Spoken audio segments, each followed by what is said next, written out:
And we're live. Welcome back to another episode of the Wheelie Podcast, everybody. I'm your host, Mike Atoll, and I'm joined again by Electrek's Seth Weintraub. How's it going, Seth? I'm good. And I am also joined by a special guest on today's show, Erik Buell, who many of our readers and listeners will know as a legend in the industry of motorcycle design and racing. He has a storied 50-ish year career that spans motorcycle and engine design and innovations, and most recently led him to found the electric vehicle company FUELL in 2019. So thank you so much for being with us today, Erik. Yeah, hi Micah, hi Seth. It's great to be here. All right, so let's just jump into it, okay? We're obviously excited to have you here. Tell us about how you kind of, we know about the history. Tell us a little bit about your history with gas motorcycles, but more importantly, tell us about when you saw the light, so to speak, and decided to start working in electric. Well, as you mentioned, it's a long story, so I'll try to condense it. I just got on a motorcycle because I had two, like you see in the background. I'm into music, and but I also love motorcycles. So I wound up with a kind of a long story getting into getting my degree in engineering, but at the same time was racing professionally and working in motorcycle shops after I abandoned the idea of a career as a musician. That's not being a wise choice, which turned out okay. So what wound up happening was I went to work for Harley for a few years right after I graduated, but I had already raced. I was racing professionally in what we had. Formula One was the premier class, and then Superbike below that. And I went to Harley because I wanted to be a motorcycle engineer, and it was really the only job opportunity where you could do that. But I'm not a Harley kind of guy. So after I'd been there for a few years and was actually having a real successful career there, I just had to leave because I just felt I wanted to do sport motorcycles, and I felt I could. I'd done enough work that I was like, you know what, I think I could do this. And it wound up being a lot harder than I thought, but it was more the business end and the engineering end of things. And this kind of relates because after I started Buell and it was starving to death virtually, and in this tiny little shop outside of a barn building these semi-high performance motorcycles that had Harley engines. I went, what the heck am I doing here? I could go somewhere and make a good living. And I said, is there really any purpose in it? And this kind of led to another thing, which is I always have read science fiction. I'm very much a futurist. I've always that. And so I kind of thought, okay, is there any purpose in me doing this? And I'm like, well, the world's got to change, and yeah, I could go back to Harley, but I don't want to. And, where could Buell be? And I said, well, maybe in 200 years, we'd be building, if the company existed, who's going to build the little one-person transportation things that are out in the asteroid belt, so the miners get from one place to another. I go, cool. There's always space for personal transportation, I'm like, okay, screw it. I'm going to keep going. So, that gives you a hint of why I got into electric. So I did the whole thing with Buell, ran it for 10 years. Harley bought it, became a division. It grew, and lots of frustration working with a big corporation. Let me tell you, there were so many cool products that they killed that would have succeeded. And it's very hard to deal with that when you're an innovative person, to deal with the weight and the sluggishness and the unwiseness of corporate world. So Buell was shut down, sadly, for, again, corporate reasons. It was actually making money for Harley, but that money was being hidden to cover some messes that the executives had made, which is a classic thing. And so I started a new company which did consulting work. But to go back right before that, when I was at Harley, I was in part of the executive leadership group. And in the meetings, I said, we need to look into electric. Being a futurist, I said, yeah, it's not now, but it's going to come, and we need to understand it. We need to do it. So after beating on them for a while, they let me go out and do some research and do a report. And I went and looked at, Vectrix and Zero and Bramo, visited them. And also there was another company out of San Francisco at that time, and I forget the name of them, that were doing a sport bike. They had taken a Ducati and shoved some batteries and stuff in it. And I wrote all those things, and I came back and I did my math, and I came back and I said, Electric's really interesting. It ain't ready. It's definitely not ready for Harley. Said there is no range. And looking at the trend of battery capacity and where it's going to go, you won't be able to build a bike that goes to Sturgis. You won't be able to build a Harley. But for urban use, like e-bicycles or little e-commuters, man, it would really work. So it would work under the Buell brand. But a couple of years later, they wound up getting themselves in huge trouble. I mean, their stock went from $72 this year to $9 this year. So they shut down plants and all that stuff, and they shut down Buell. So when I restarted, and I had done some electric city bike kind of designs, even at Buell, just sketched them out and thought about them and laid out the math. So when we started this other company, EBR, we did a whole lot of consulting for a company called Hero. So we designed a serial hybrid scooter for them. We designed an electric bike, but all those things were for a global expansion concept that the CEO had, because it was all too expensive to sell in India. And Hero is like a Chevrolet in India. Maybe that's not even fair, but it's a very low cost, affordable brand. And the products just didn't fit their brand in India. They thought they were going to change. They decided they'd pull back from all of that and focus on India. So all I was at, I also was designing 100cc motorcycles. We were doing a whole lot of other, stuff for them. And it really gave me an in-depth feeling for the global market of motorcycles. And I came out of that saying, man, when that was shut down, then I had a couple of friends of mine, guys came to me, FX Tierney and another guy, Fred Vessler, who's now running the Ferrari Formula One team. And they said, we're into electric, because Fred at that time was running the company that was making the Formula E cars. And he said, they said, how about it? And they're both race guys. How about a race electric bike? And I said, cool concept. You'll never sell them. I said, the market for super bikes of any kind is small. Make them electric. Don't even have a race series they fit in. It's impossibly small. So it's just a brand building exercise. I said, but, and then I went back to the thing I had at Harley. How about building bikes for commuters? I said, Paris, all these countries, they're shutting down. They're canceling. They want internal combustion out of the cities. And so many people commute on two-wheelers. And I know exactly what we should build. So that's how, Fuel got started, because we had already done so many designs in it. And that was the idea, is let's do long range bicycles that are really heavy duty, long range, that are, more than just a fun bicycle with a motor on it. And I'm an avid bicyclist as well. So, but let's not do what most people are doing. Let's make them long range where they can carry a lot of weight. They have a lot of battery capacity. And then let's do a urban to suburban motorcycle, because an e-motorcycle will work there. And I said, especially if we can design it from scratch, throwing out all the old rules, because I've designed everything from super bikes to 100cc bikes to motocross bikes to everything. But the answer is, this is a whole different world. You don't just take a motor and stick it where the gas motor is and stick the batteries where the gasoline is. We got a chance to completely start over, because there's no rules. There's no set plan. And I hate set plans. I like innovation.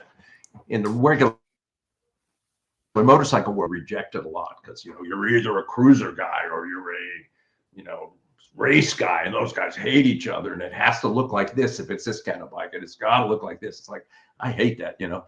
I want to be innovative, and I want to build things for the asteroids. I can't do that, but let's do this. So, sorry, I tell you, I get on a roll, man. You got to slap me down if I start going too good. No, that was great. That's great. Yeah, absolutely. I mean, that actually sort of leads me into one of my next questions. Your reputation obviously precedes you when it comes to, high power sport bikes and motorcycle racing. So the direction of the Fuel Flow is more of a commuter level motorcycle with lower power might surprise some people. What was the thought process in going that direction? And, how did that play into the electric vehicle drivetrain that you've developed? Very much, as you said, I love racing. I came out of racing, but I've also done enough business there to know that's a brand building exercise for any company to build a high expensive super bike. And if you have enough money to burn, and it fits into your into your marketing budget, maybe you could do it. But Yeah, a couple of things is one is you get older, and I thought about all these different things. And I had also, though people know me for the high performance bike, I've also designed very lightweight, efficient, you know, transportation type motorcycles. And I love all motorcycles. I'm not segregated. I'm not in any one camp. I love them all. And I just wish all four wheelers were replaced by two wheelers virtually. I get it when you need 6 people. I have 6 kids. So when there were, 8 of us in a van, well, there were no way we were going to ride on motorcycles. Okay. But so many times you see individuals commuting on in a great big fat car, and you go, what a waste of energy. What a waste of everything. Even if it's electric, it's still all that mass and all that in there. So again, also getting older, you're like thinking about the future after you even more and what your kids are going to go to and what their kids are going to go to. It's like, dang, we need to do this. So we need to do bikes. We need to do something that will really work, not something that a hardcore green person is going to go out of their way to buy. It's not really a rational choice, but it's a heart. I want to make a statement. I want to do stuff that people go, this is the choice. I've never bought electric before, but I look at electric versus gasoline. This one's better. That's what you want to do. That's how you can move this needle. That's how we can reduce the use of internal combustion. I love internal combustion. It's cool, but the phrase I've overused is we're running out of dinosaurs. Fundamentally, petroleum's going to go away. Okay. Yep. And if people, I ain't going to go away next year. No. But is it going to go away 100 years? Yes. Is it going to go away in 50 years if we keep using it the way we are? Yeah, maybe, So the oil got created by the sun. So the only thing that's a real energy source for us is the sun. Everything that's created, all the energy comes from there. So however we collect it, and it's true, some electric plants are powered by coal, but that's going to run out. We know we're going to change it. But the sun's there. We're going to find ways to capture that. So we got to go towards electric. And for 2 things, one, it'll leave the internal combustion, leave the fuel there for people who need it, for situations that need it. Don't waste it if you don't need to. And also prepare for the future when it's all gone. So that, led me to there. And then, to your point of, how is it different?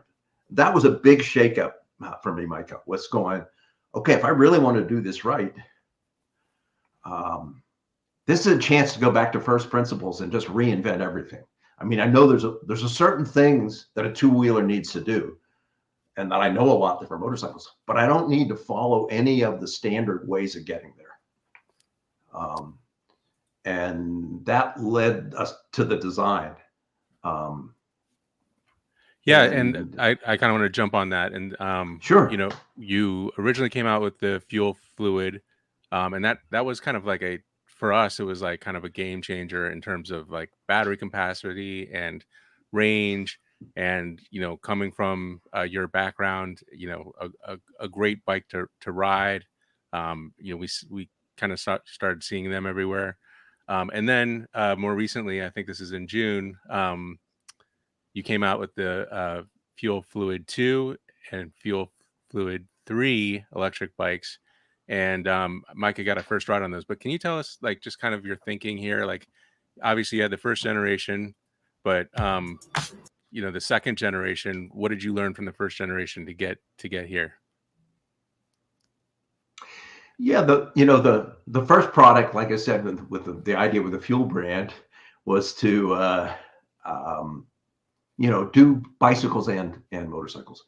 So a couple of things I brought to it is when I said, okay, if we're doing a bicycle, it needs to be durable, it needs to be long range. I don't want derailleurs, don't want a belt.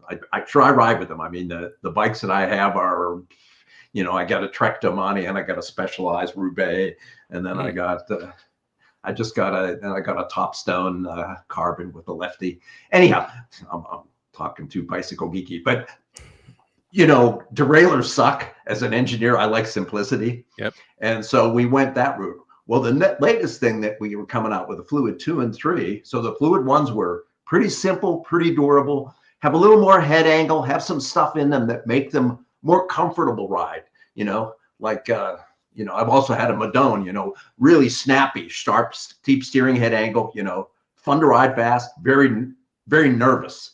We wanted this bike to be very relaxed because, again, it's a commuter. It's not for, I'm not trying to be a Tour de France rider. Mm-hmm. Well, then the Fluid-2 and Fluid-3 is even cooler because the transmission's in the motor.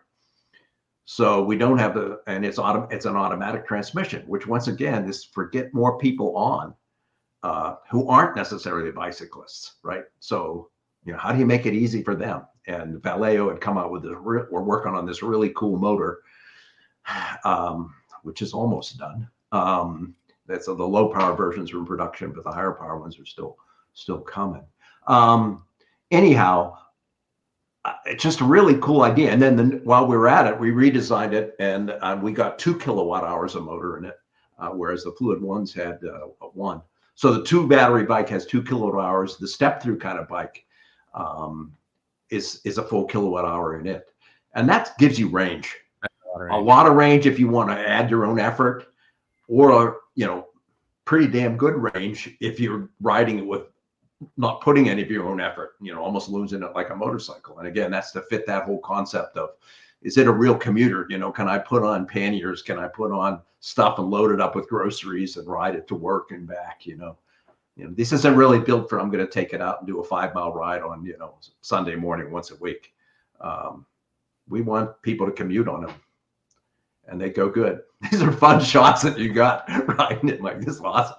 Yeah, this was at Eurobike in Frankfurt, I believe, right? Yeah, absolutely. And this was, a very fun bike to ride. I rode the original Fluid 1 a few years ago, and it was great testing these out. And if anything, as someone who rides both electric bicycles and electric motorcycles, this obviously isn't a motorcycle, but it's hard to put my finger on it, but it had more of like a road presence to it. And I wonder sort of how, as someone who comes from a motorcycle background, whereas most bicycle designers don't have motorcycling backgrounds, how did that impact your design process and what resulted in such a impressive feeling bike that it feels so different than most of the e-bikes that we try? Well, when you come from the motorcycle world, you got, especially high performance, you really, got to know steering head angle, weight distribution, frame torsional rigidity, lateral rigidity, how they matter and how they affect the way it feels. So some of that is in these bicycles, and I think they turned out really well. I'm happy with them. Again, they're sturdy. They're a little bit heavy. If you were just going to pedal it without a motor, you go, oh man, this thing heavy. But that's not what it's built for. It's built to be durable. It's built to feel stable. It's built to feel comfortable. Even if you load it up with stuff. I rode original Fluid 1 across Wisconsin in the early winter, I guess, late fall, early winter. I think it was Thanksgiving time, brutally cold, below freezing.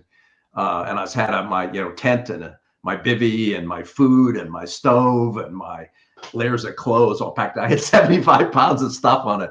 I had front panniers, rear panniers loaded up like a tank. And I rode it from the Mississippi River, over to Lake Michigan. And one of the first things as I was riding it all loaded up, the first thing is you climb up from the Mississippi River, just climb up pretty high, and then you drop down into the valley again.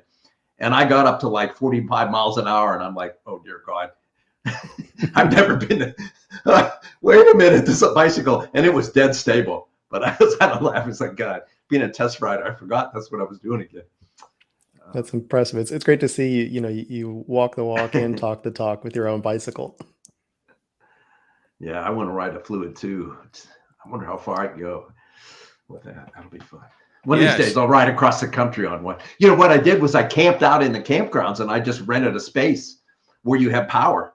And I carried 2 battery chargers with me. That's also why the weight was heavy. And I just plug them into the charger, where the RV guys park, plug them into the bike, go to sleep, wake up in the morning, the batteries are charged. Because that was during COVID. So I didn't want to stay at a hotel. Right. But I also wanted to make the point, you can be really independent. So obviously the bikes are super cool. But let's talk about the motorcycle, the Flow. Let's just get into that, because I think that's kind of like inspiring a lot of excitement out there right now. Absolutely. Yeah. One of the questions that I had for you was, we often hear about the freedoms that designers have when they move away from a traditional ICE drivetrain. I imagine there are limitations as well to an electric drivetrain. So what was that like for you, being able to design around a totally different type of drivetrain when it came to the Flow? whew, you know, there are a lot of options. And of course, I kind of wanted to stretch the envelope even in, in when it comes to electric. And if you look at the, the bike, there were a couple of things we wanted to accomplish. This basically is we wanted to have the utilitarianism of a scooter, but look like a sport bike, but also look like a sport bike from the future. So I didn't want to have fins and scoops and all this kind of stuff on it, which are just done for a stylist reason. It's like, that doesn't fit. I mean, you need a scoop, maybe to get air into a internal combustion engine or whatever. But, again, this thing's going to go, maybe we limited the speed to like 70 miles an hour or something. I don't even remember what that number is, but it's like, it's a commuter bike because burn of energy is cubic on the highway, with speed, with velocity. And the CDA of a motorcycle, the CDA of a Harley touring bike, for example, is worse than a Tesla Model S. So on the highway, you are burning more energy on that bike than that car is, just because they're dirty. You know what I mean? Even though the A is small, the CD is terrible. They use a huge weight behind you. So fundamentally, you just can't do that.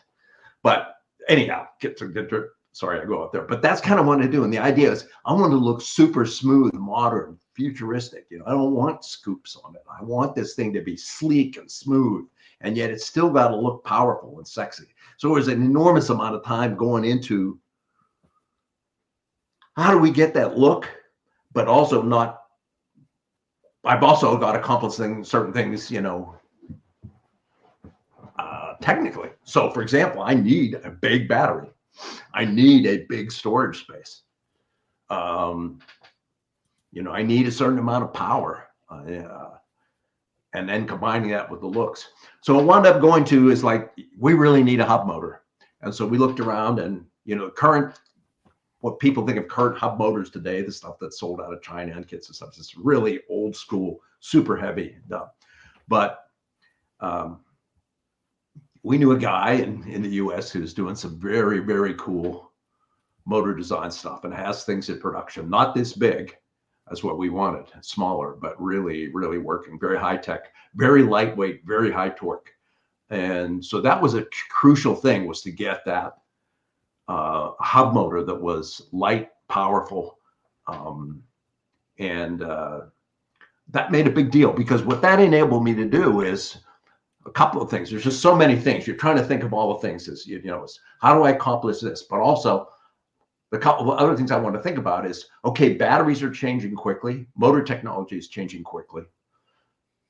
I don't want to lock my design in around anything specific on that. If I do a hub motor and the motors change in advance, that's just a bolt-on piece on the swing arm. I don't have to go in and tear my entire chassis apart to redesign for it. Okay, so that was important.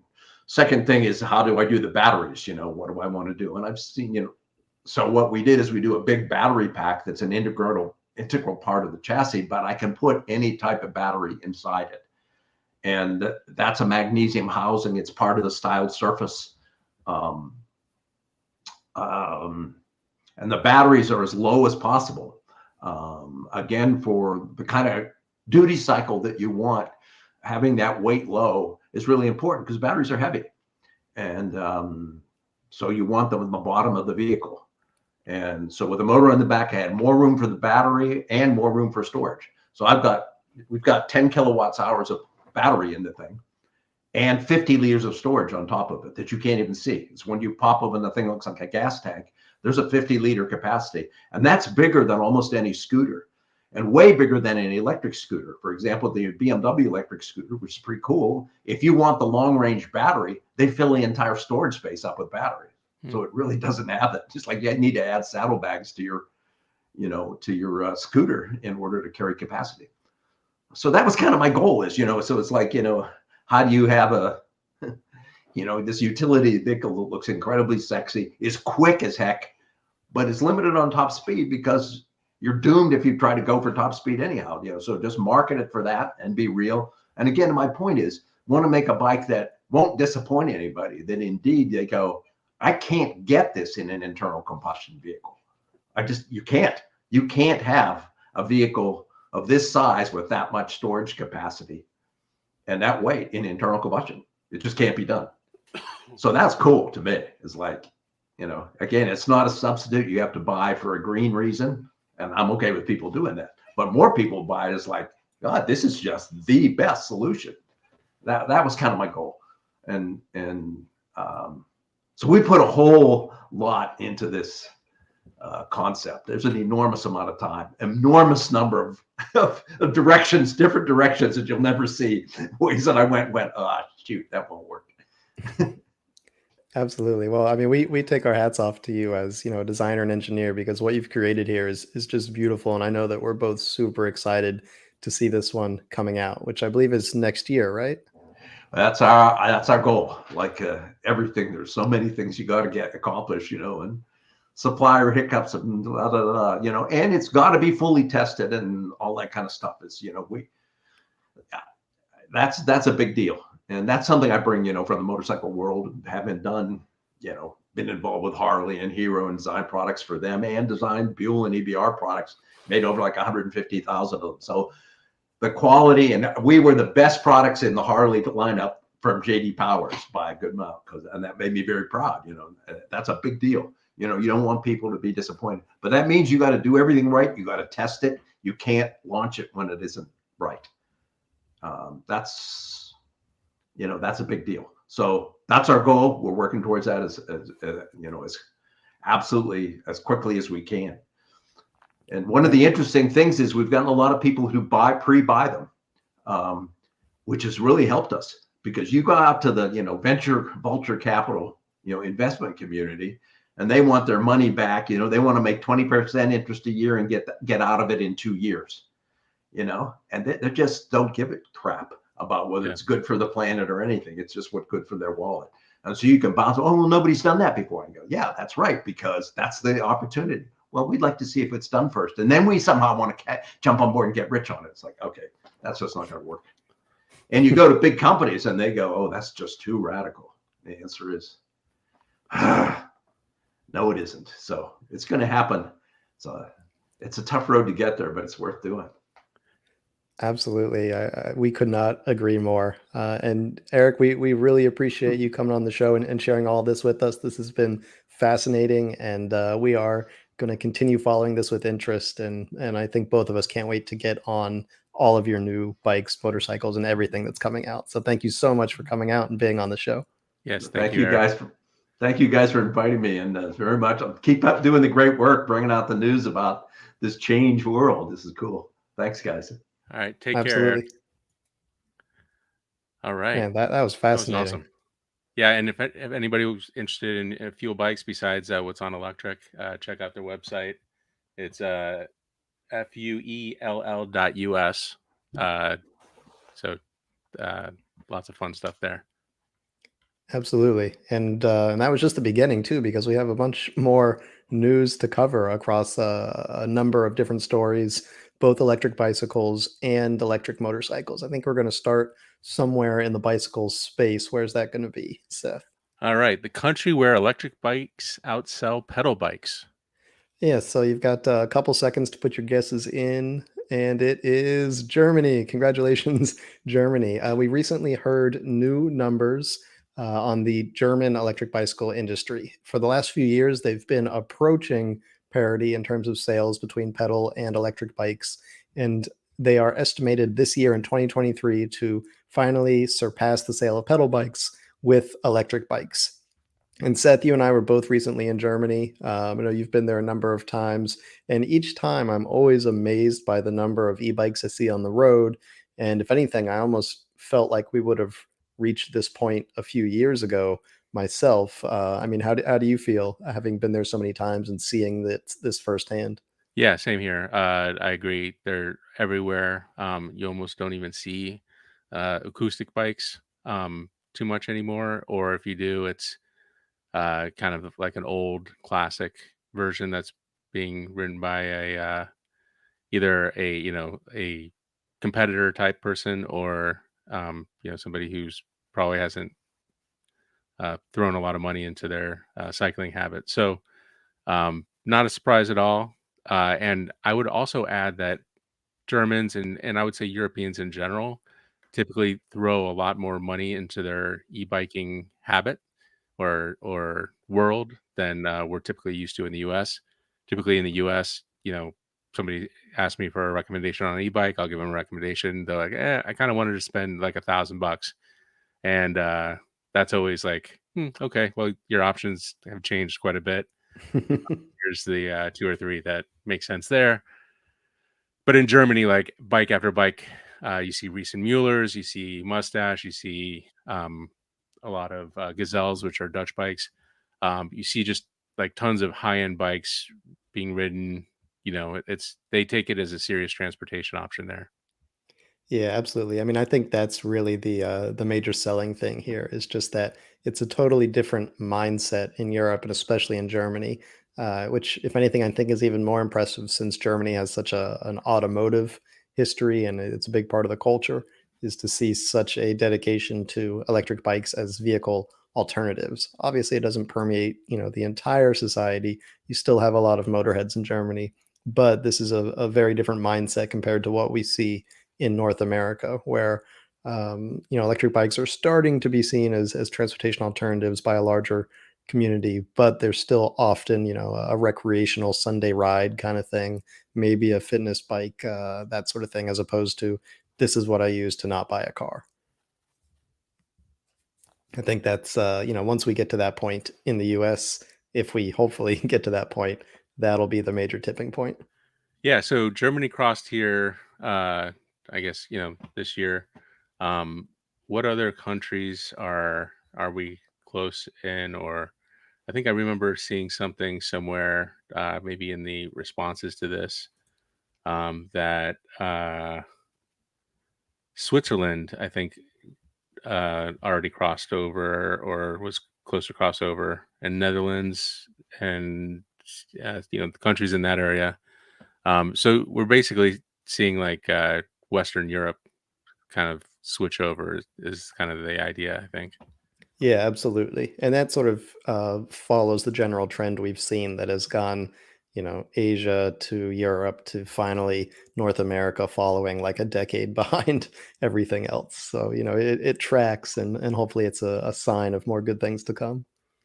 Yeah, and obviously there's a lot of money and development and stuff going into e-bikes now, so that's all trending in the right direction. Let's move on. We have REI, the co-op place, uh, is pulling the cover off its first ever full suspension electric mountain bike.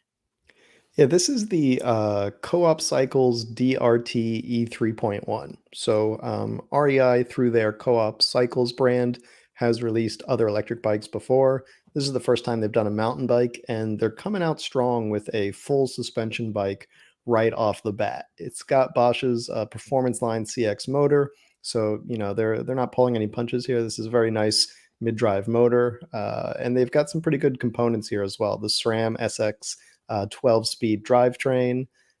They've got that large 625 watt hour Bosch battery. Of course, with Bosch powered e-bikes, you're going to get that Bosch battery as well. Obviously, the nice RockShox suspension, Tektro 4-piston brakes. So, this is not a, cheap direct-to-consumer type electric mountain bike. If anything, it's not cheap at all. It starts at $5,000, and you have to be an REI member to get in on this first sales opening. I think it goes through the end of this month, but then starting next month, sales will open up to the wider public. But this is a very very nice offering, especially for their first stab at an electric mountain bike. Obviously they have some pretty good bike design chops there, but to come in with such a nice offering as the first one is very impressive to me. That they didn't even try and start with a more basic hardtail, that kind of thing. The question is, are people going to be prepared to fork over $5,000 for a Co-op Cycles full suspension mountain bike when they do have such strong competitors from companies, like Cannondale, Specialized, Trek, all these others that have been building these types of full suspension electric mountain bikes for so many years? That sort of remains to be seen. This is a bit rich for my blood, so I'm not in the target market here myself, but it will be interesting to see how consumers react to a bike like this. Obviously this isn't like a crazy downhill bike or anything, If anything, Seth, I think you'd probably do more mountain biking than I do at this point. What do you think? Oh, I mean, I would definitely take this for a ride. I'm also in the probably not $5,000 price group yet. Although, like, strangely, now that I think about it, I have two downhill bikes that they get up there, and I think we paid around 3,000 for those. And those are Trek downhill bikes. So I guess I am in this target market group here. I'm not a REI member at the moment, but I can see this becoming a popular bike with their customers. I know they have quite a few high-end bikes in the shop there. They did have a big sale recently on their like cargo-y type bikes. I wonder if that was to kind of clear out inventory for this thing and perhaps some other new bikes coming down the pike. Yeah, that's the other thing is that they often have those really good sales, especially for members. So it could be that at some point you can get a $5,000 electric mountain bike for a pretty good steal in the future. Who knows? Yeah, and REI's got all those like credit things, and um, you take back some hoodies and get yourself a bike. There you I don't go. know, it looks good for sure. All right, let's move forward. After first refusing, OneWheel, oh boy, recalls all of its self-balancing electric skateboards. Yeah, this one's been a bit of a roller coaster ride. I think it was either earlier this year or late last year that the Consumer Product Safety Commission was pushing OneWheel to recall their models. There had been many reports of a few different issues. One of the most prevalent was what riders call a nosedive, which you can probably imagine on a self-balancing board is not a ideal situation of any kind, where basically when you get these things going too fast and they can no longer accelerate to balance, you run out of enough power to self right, and the board just nosedives and you go down with it. And so the CPSC was telling OneWheel, like, this is a dangerous situation, you guys should recall. And they initially said, no, this is just like how the boards work, like you don't push it past the highest speed and you'll be fine, kind of thing. And so for months and months, that was the response. And finally, they just announced this past week, okay, we're doing a total recall. Something like 300,000 OneWheel self-balancing electric skateboards are being recalled. There's a new, I guess, software update that they're going to flash them with that is going to provide a audio warning when you start approaching that maximum speed, maximum power limit, as well as a haptic feedback. So I guess it's probably going to vibrate or something under you to give you a sense that it's going to happen as well. And the same thing, if the battery is running low or you run out of battery, it's the same thing where like you just suddenly run out of the power needed to self-write it, and it would throw you off. So the idea is that this update will give you that sort of warning. Also, you're running out of battery, that sort of thing. I can understand that, this is by design kind of a more dangerous board. I mean, electric skateboards, out of all the things I ride, feel like the most dangerous to me. And I ride, e-bikes, e-motorcycles, e-scooters, skateboards. That's the one thing I've ever like crashed and like I wasn't immediately okay, kind of thing. Not a one wheel, just other skateboards. But among the skateboards, a self-balancing one like this comes with its own risks. So I understand them saying like it's just kind of inherent in our design, but that design should have fail safes like what they're starting to introduce here, which I guess isn't even technically a fail safe. It just warns you the failure is coming and gives It's you coming. a little bit of time for you to be the fail safe. Now, do these things have the hardware on them already to do those things, the vibration and the sound, or does OneWheel have to upgrade that as well? That's a good question. I think that they already have a built-in speaker to be able to do the sound. I'm not sure how they'd be doing the haptic feedback, but it could be something with like motor oscillation as well. I was going to Like for say they maybe attenuating the motor can. Yeah, so that's actually the Harley Livewire, the original one from Harley Davidson. That's how they gave that sort of haptic feedback when it was sitting at a rest to let people know it was like idling, so to speak. It was Really? that the motor would just like slightly like do like a slight turn back and forth, and it gave like a slight rumble, like you could feel in your thighs and in the hand grips, so that people who weren't used to electric motorcycles would know like, oh right, it's still on.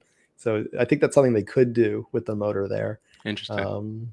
I'm not sure if that's the direction they're going, but I mean, to me, this is fascinating because I'm not sure what was the tipping point. There have been, I think, 4 reported deaths in the last few years, so I'm not sure if The tipping point. that pushed the company. Oh yeah, I shouldn't have gone with tipping point. That was bad. Yeah, It was a good pun. It is interesting to see what sort of pushed them to say, all right, we need to accept the CPSC's recommendation and actually do this recall now. And then as far as software update, is that something you can do at home with a USB cable, or is that something you have to take to a authorized dealer or send them back to the factory or what? Yeah, I'm not quite sure if that's clear yet. I don't believe that they have a like a cell phone dealer network. Hmm. So hopefully it's something that you'd be able to flash at home. I mean, I'm sure that they've had product updates in the past, so hopefully it can follow like a standard update procedure, so it won't be too problematic. But at the end of the day, I mean, that's where you get into this issue of like, how much can you improve the danger through a software update, and how much is this just like a risk you take on a self-balancing vehicle? Right. I don't know. I mean, this is the one electric skateboard that I'm a bit shy of. I've ridden one once. It was fun, but going fast, I mean, like you always know that limit's there. This isn't like Hmm. a normal electric skateboard that is self-stable at any speed. Right. Yeah, my neighbors have them and love them. It's weird. They don't like the new ones because there's too much a DRM type software on it, but maybe that software is beneficial. Moving forward, cheaper electrics. Zero Motorcycles announces permanent price drops on all models. Yeah, this was an interesting one because for a while, Zero's been running some sales on their most recent models, but they just announced that they're going to make some of these price drops permanent. In this case, it's all of their 2023 and 2022 inventory that they still have. So we saw some really good deals, as high as $4,500 off of their flagship models. Some of and they were priced in like I want to say 23-ish $1,000 range. So it brings the most expensive ones down under 20,000. The lower price models that were around 13,000 or so, I think they've been brought down to about $12,000. So between $1,000 to $4,500 off across the Zero line. Now, we are expecting that we're going to hear the 2024 model line announcement soon. In the past, Zero has updated their model line sometime between September and November. So we're like right in the middle of that refresh window. So it's likely that, they're trying to make room to clear out inventory. But it's interesting because it begs the question, will this, impact pricing when it comes to these 2024 models? We haven't seen such a impressive price drop from Zero before, especially with them saying these are permanent prices, not just a temporary sale kind of thing. So it does make me wonder if, there's something that's changed here. Maybe they've hit, a higher scale of production. Maybe some of the outsourcing of parts has helped them with economies of scale, that sort of thing. And so perhaps we could see this become a bit more permanent when it comes to those 2024 prices. At this point, it's kind of speculation. Maybe it's wishful thinking on my part. I don't know, but that's another one that's certainly going to be interesting to see. I know you sort of have a Zero, right, Seth, or a semi-working Zero? Actually, I gave it to Steven, our video guy, who's got a friend who's super into battery tech, and he's trying to revive the battery or build a secondary one out of BMW cells, old Oh, nice. i3 cells. Yeah, strange. So in the meantime, your Zero list. So if you're looking to pick up a $4,500 off Zero DSRX and go adventure bike riding, then now would be the time before we I see any new ones. kind of see myself as more of an FX guy, Yeah. so but $1,000 price drop on that's pretty nice. But we do expect as the seasons change, Zero usually has their um, announcements in New York. It seems like every year, October's time frame. So we do expect there'll be another announcement with hopefully some new bikes and maybe even some additional price drops. So maybe it makes sense to wait until October on this one. Yeah, and that's the thing, is because you never know what Zero's going to bring out. Some years it's like, okay, we've changed the color slightly, and some years it's like, here's an entire new motor, battery, and model. So who knows what's coming?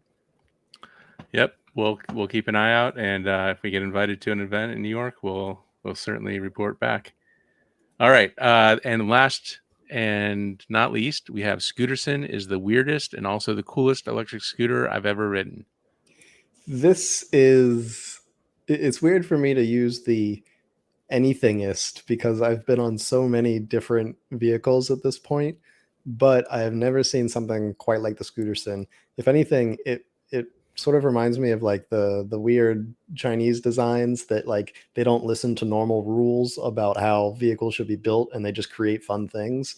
And in this case, the Scooterson kind of follows that design thought. Like it has super wide, almost like lawn tractor tires. It's got a 2000-watt motor. The whole frame is like swoopy and very nicely designed, super powerful, big removable battery. The whole thing is just really, really interestingly designed, front and rear suspension, though the rear suspension is in the seat post actually instead of the wheel like a conventional swing arm.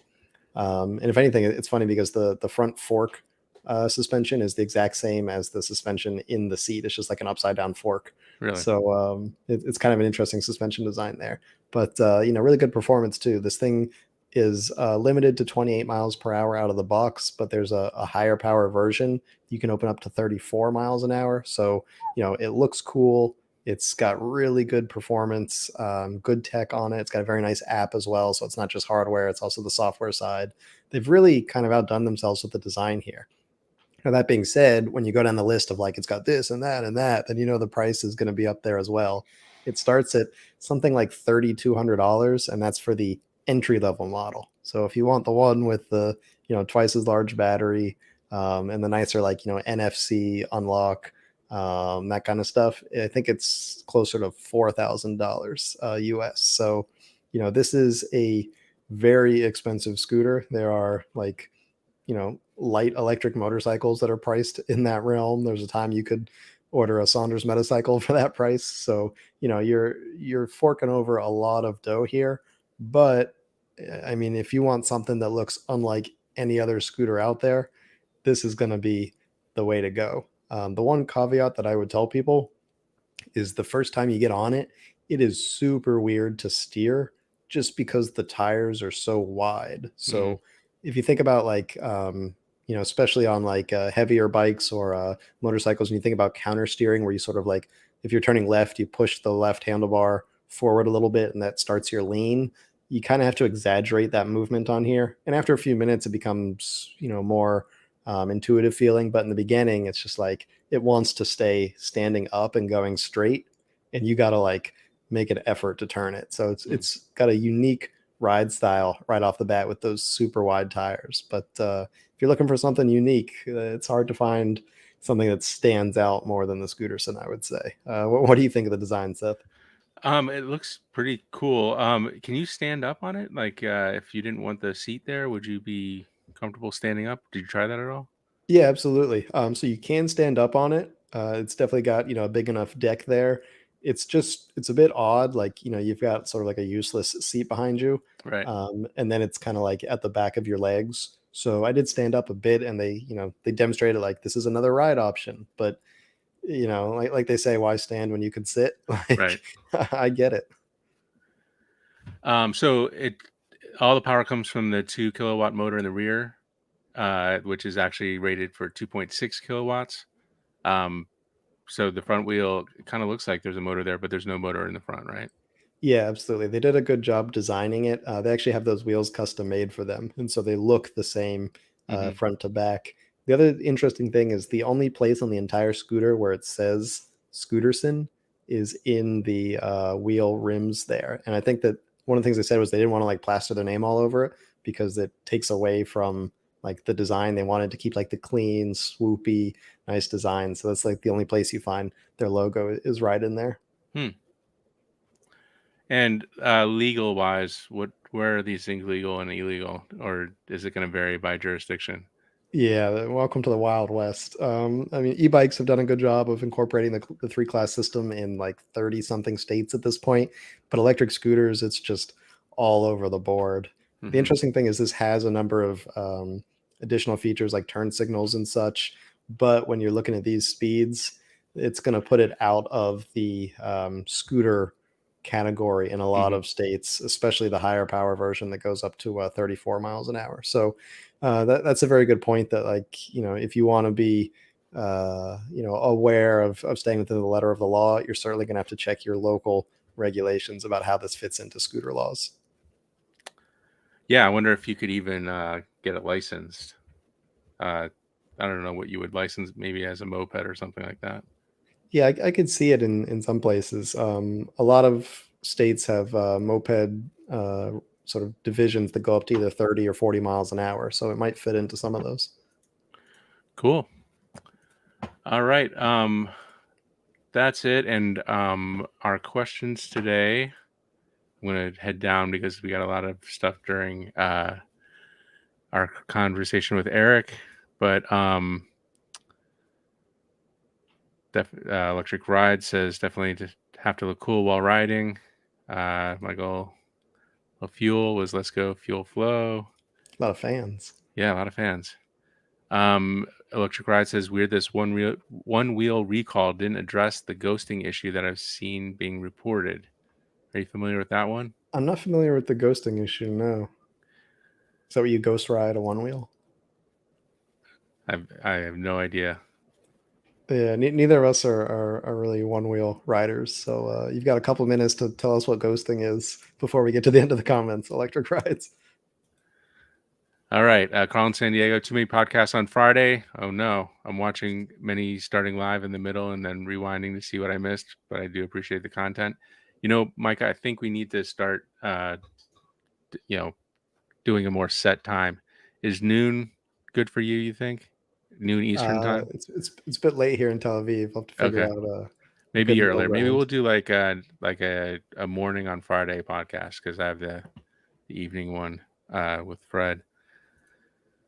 Michigan Biker, I own the acoustic version of that DRT. Excellent chassis. What are we talking about? The REI? Yeah, the co-op cycles from REI. Yeah. All right. That's it for the comments. Awesome. Well, thank you guys all for tuning in. Hope you enjoyed that show with our special guest, Erik Buell, this time. I know that was fascinating for me. And we're looking forward to seeing you guys in another 2 weeks for another episode of the Wheelie Podcast. See you.